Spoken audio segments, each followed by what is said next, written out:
इस मामले में प्योर थे, ना कट ना ऑपरेशन ना कुछ। हाँ हाँ, मैंने नहीं देखा ऐसा शब्द, समझे ना।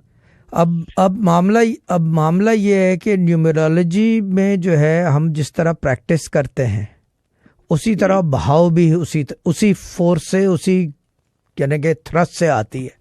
और न्यूमरोलॉजी में even though we are very good at it, they might be a mistake, मगर भाव में गलती नहीं होती, इंफॉर्मेशन गलत कभी भी नहीं होती। हाँ, ये होता है कि मिस इंटरप्रिटेशन हो जाए हमसे, कि टाइम थोड़ा आगे पीछे हो जाए, but something is gonna happen.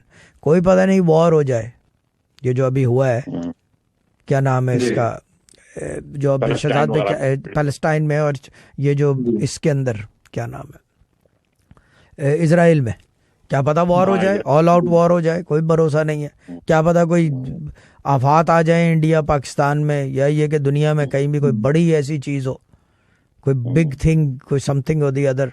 क्योंकि अगर आप ये देखें कि जितने अभी आप दुनिया का निज़ाम अगर आप गौर से देखें, जितने सुपर पावर्स थे वो अब डाउन हो गए, ये नहीं कि ख़त्म हो गए, they are just settled down, quiet हो गई है सब कुछ।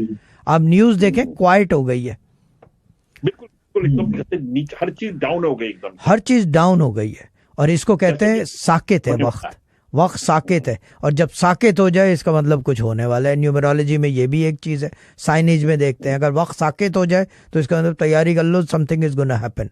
अच्छा, normally it is either good or bad, normally it is either good or bad, मगर भाव में झलक है कि कुछ होने वाला है, एक महीने में कुछ होने वाला है। बार बार एक बात जो आवाज़ आ रही थी अभी काम डाउन हो गई है, क्योंकि मैंने बता दिया, आपको भी बता दिया, और भी शहजाद भाई को तो बताने से ये कि वो नेक्स्ट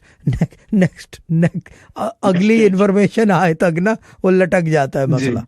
तो वो ये कि लटका हुआ है, लेकिन something is gonna happen in a month, let's see. अल्लाह करे कोई अच्छा ही हो, लेकिन I doubt that something is gonna happen in a month.